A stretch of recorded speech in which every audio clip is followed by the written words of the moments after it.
नमस्कार, आप देख रहे हैं 4 PM गुजरात और मैं हूं आपके साथ तान्या।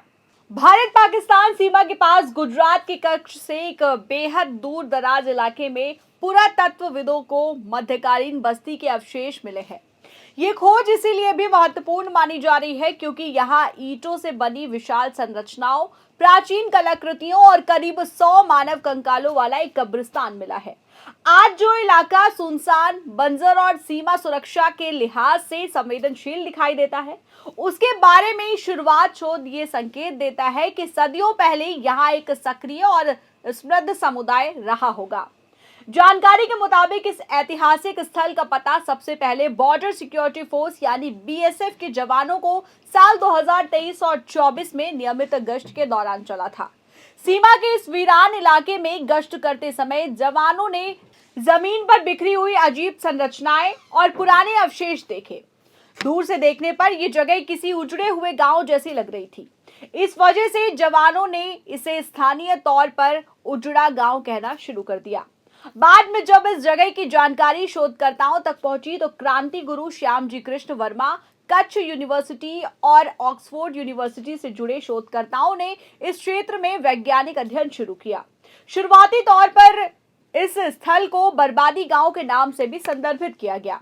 आगे की जांच में सामने आए अवशेषों ने इस जगह को सामान्य वीरान गांव के बजाय एक महत्वपूर्ण पुरातात्विक स्थल के रूप में स्थापित करने की दिशा में संकेत दिए।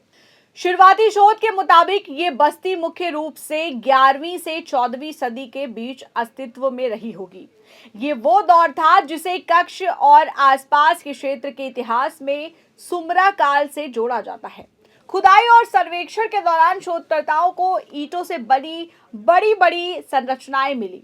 इसके अलावा मिट्टी के घरेलू बर्तन, तेल के दिए, तांबे का सिक्का, ऊंट की एक छोटी मूर्ति और चावल से भूसी अलग करने में इस्तेमाल किए जाने वाले औजार भी मिले हैं। वहीं इन वस्तुओं की मौजूदगी इस बात की ओर इशारा करती है कि यहाँ रहने वाले लोग केवल अस्थायी रूप से यहाँ नहीं ठहरे थे, बल्कि ये एक व्यवस्थित बस्ती रही होगी। यहाँ घरेलू जीवन के साथ साथ खेती और संभवतः व्यापार से जुड़ी गतिविधियां भी होती होंगी। चावल से संबंधित औजारों का मिलना इस बात का संकेत हो सकता है कि उस समय इस क्षेत्र का पर्यावरण आज की तुलना में काफी अलग था। जहां वर्तमान समय में दूर दूर तक सूखा और बंजर भूदृश्य दिखाई देता है, वहीं सदियों पहले यहां खेती के लिए अनुकूल परिस्थितियां मौजूद रही होंगी। इस खोज का सबसे रहस्यमयी और महत्वपूर्ण हिस्सा यहां मिला कब्रिस्तान है। शोधकर्ताओं को इस स्थल पर करीब 100 मानव कंकाल मिले हैं। इनमें से कई कंकालों के सिर पश्चिम दिशा की ओर पाए गए थे। कब्रिस्तान की मौजूदगी ये बताती है कि यहाँ एक संगठित और लंबे समय तक रहने वाला समुदाय मौजूद रहा होगा, जिसकी अपनी सामाजिक और धार्मिक परंपराएं थी। हालांकि इन मानव अवशेषों को लेकर किसी निष्कर्ष पर पहुंचने से पहले वैज्ञानिक जांच जरूरी है। शोधकर्ताओं का मानना है कि लंबे समय तक चली भूगर्भीय गतिविधियों और भूकंप जैसी प्राकृतिक घटनाओं की वजह से ये अवशेष धीरे धीरे सतह के करीब आ गए होंगे। कच्छ का क्षेत्र भूकंपीय गतिविधियों के लिए जाना जाता है और अतीत में यहाँ बड़े भूकंप भी आ चुके हैं। ऐसे में प्राकृतिक घटनाओं ने इस प्राचीन स्थल की संरचनाओं और अवशेषों को प्रभावित किया हो, इसकी संभावना से इनकार नहीं किया जा सकता। इस खोज की घोषणा क्रांति गुरु श्यामजी कृष्ण वर्मा, कच्छ यूनिवर्सिटी और ऑक्सफोर्ड यूनिवर्सिटी की ओर से किए गए व्यापक शोध के बाद की गई।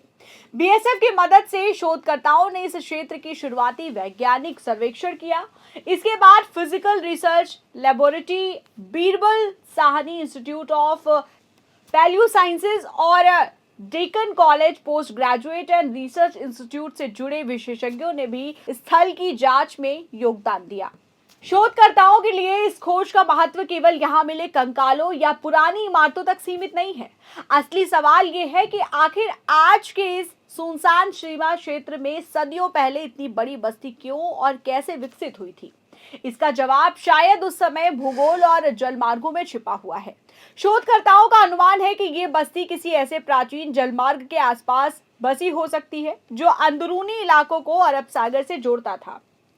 अगर ये अनुमान आगे के शोध से सही साबित होता है तो ये क्षेत्र उस समय व्यापार और आवागमन के लिए बेहद महत्वपूर्ण रहा होगा। शोधकर्ताओं के अनुसार निचली सिंधु नदी की पूर्व शाखाएं संभवतः किसी समय सर क्रीक प्रणाली की दिशा में बहती रही होंगी। इन जलमार्गों ने अंदरूनी इलाकों में मौजूद बस्तियों को समुद्र से जोड़ने का काम किया होगा और उस समय सड़क और आधुनिक परिवहन की व्यवस्था नहीं थी, इसलिए नदियां, नाले और समुद्री जलमार्ग लोगों और सामान की आवाजाही के लिए बेहद महत्वपूर्ण थे। ऐसे जलमार्गों के जरिए खेती की उपज, घरेलू सामान और अन्य वस्तुओं को एक जगह से दूसरी जगह पहुंचाना संभव रहा होगा।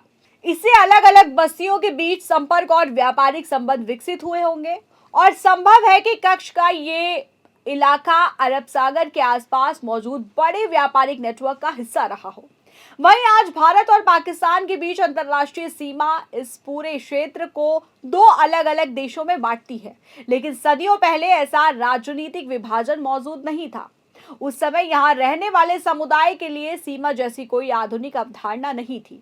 लोग प्राकृतिक संसाधनों, जल मार्गों और व्यापारिक रास्तों के आधार पर एक दूसरे से जुड़े हुए थे और यही वजह है कि उजड़ा गांव की खोज केवल एक कक्ष के इतिहास की कहानी नहीं बताती, बल्कि ये उस दौर की व्यापक सामाजिक और आर्थिक और पर्यावरणीय तस्वीर को समझने का अवसर भी देती है। इस खोज की सबसे बड़ी खासियत यही है कि ये इतिहास को केवल किताबों में दर्ज घटनाओं के रूप में नहीं, बल्कि जमीन के नीचे मौजूद वास्तविक अवशेषों के माध्यम से सामने लाती है।